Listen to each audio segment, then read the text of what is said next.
Hello everyone. तो इस episode के स्टार्ट में एक तरफ आन परेशान थी और दूसरी तरफ यान जो है भी बहुत डिप्रेस्ड था अपनी मम्मी की बातों के बाद।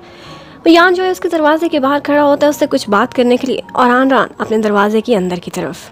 इतने में उन दोनों का आमना सामना होता है। वो उससे बोलने लगता है, कहता है मेरी मम्मी की बातों को अगर तुमने सुना है तो प्लीज दिल पर ना लेना, मेरी जिंदगी का फैसला मैं खुद करने वाला हूँ। लेकिन आगे से आन उससे कहती है कि तुम्हारी मम्मी ने जो बातें तुम्हें बोली हैं वो इम्पोर्टेंट है, वो तुम्हारा अच्छा ही चाहती हैं, इसलिए हमें चाहिए हम लोग इस बात को रिकंसीडर करें और उसके बाद फैसला करें कि हमें इकट्ठे रहना है कि नहीं। अब एक दिन बाद आन यान जो है के घर के बाहर आती है। वो अपना बैग लिए हुए थी, उसे बताती है कि at the nick of time मुझे एक बिजनेस टूर के लिए दूसरे शहर में जाना पड़ेगा। ये कहकर वो चली जाती है। जबकि हमें ऑफिस में दिखाते हैं हर कोई बहुत लेजी सा बैठा हुआ था, लेकिन जब आए ऑफिस में आती है तो सबको ऐसा लगता है कि जैसे उनके अंदर एक नई जान आ गई हो। बहुत रिफ्रेशिंग लग रही थी हर टाइम पर वो जितनी फ्रेश रहती थी। लेकिन बाय में थोड़ा सा बदलाव जरूर आया था और वो ये था कि अब वो उसके पीछे पीछे चलता था और वो उसको कभी लिफ्ट नहीं कराती थी।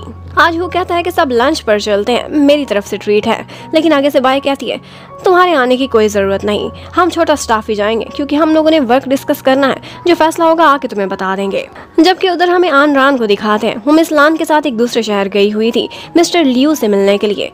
वो उनका एक जानने वाला बिजनेसमैन था और मिस लान को लगता था कि अगर उन्हें तुम्हारे आइडियाज पसंद आ गए तो वो तुम्हारे बिजनेस में बहुत अच्छा इन्वेस्ट कर सकते हैं। आन को अगर कोई फिक्र थी तो वो ये थी कि एक दिन बाद यान जोए की बर्थडे है और हर हाल में उसे वापस पहुंचना होगा। अब आन मीटिंग में पहुंच जाती है।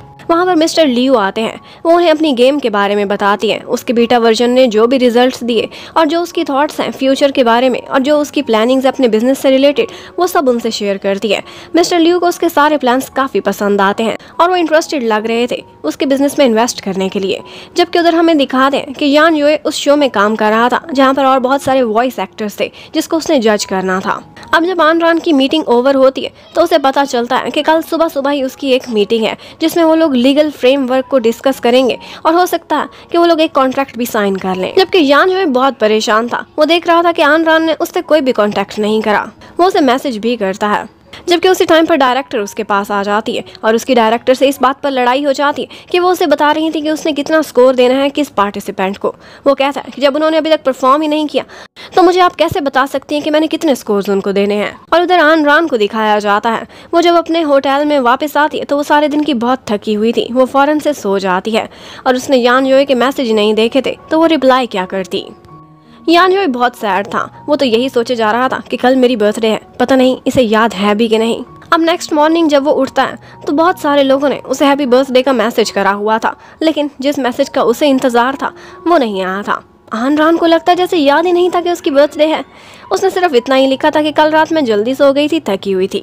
लेकिन आन ने तो सारी तैयारी की हुई थी। उसने एक जगह पर रेस्टोरेंट में एक टेबल भी बुक कराया हुआ था और एक जबरदस्त केक भी ऑर्डर किया हुआ था। अब उसने मीटिंग पर जाना था तो अपना लगेज साथ लिए जल्दी मीटिंग में पहुंचती है।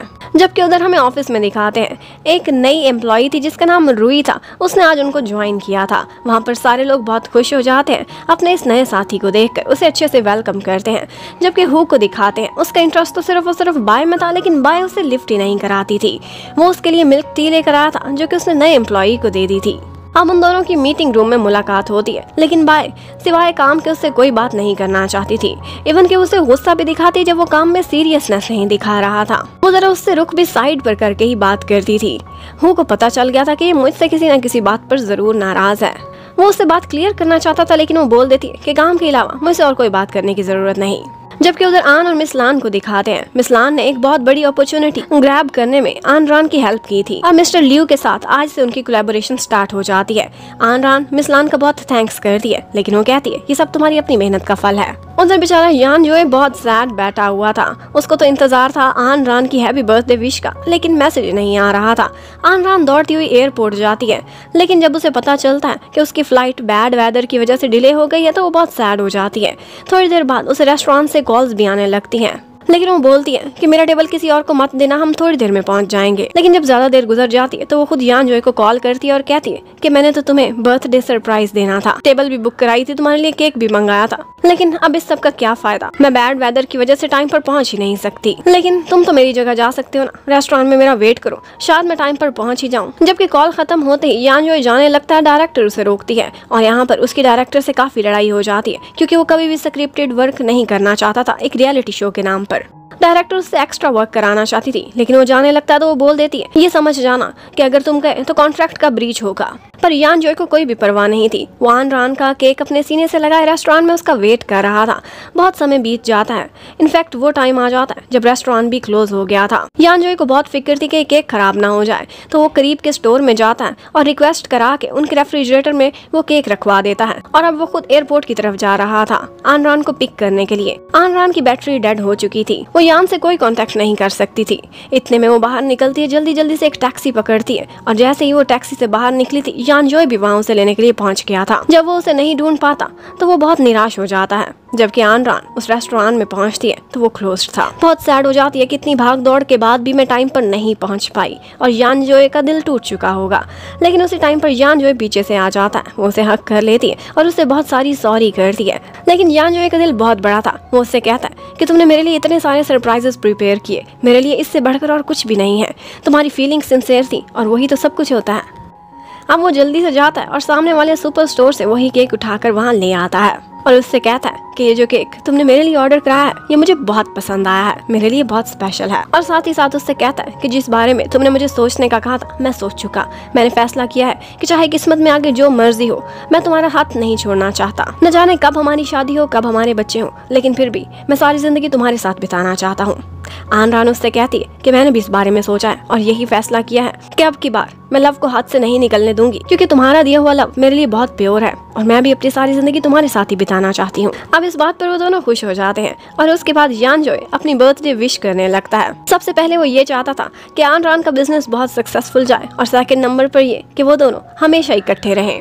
फिर उसके बाद वो आन रान के क्लोज आता है और उसको एक किस करता है। और फिर नेक्स्ट सीन में दिखाते हैं कि यान जो अपनी मम्मी से मिलने के लिए गया हुआ है। वो मम्मी को कहता है कि जो कुछ आपने मुझे बोला था ठीक है, आपकी थिंकिंग्स मेरे लिए सिंसियर होंगी, लेकिन मैं इतना बता दूं कि अगर मैं पछताऊंगा तो सिर्फ इस सूरत में कि अगर मैं आन रान का साथ छोड़ दूं। मेरे लिए वही एक परफेक्ट गर्ल है और वही मेरी लाइफ को कंप्लीट करती है।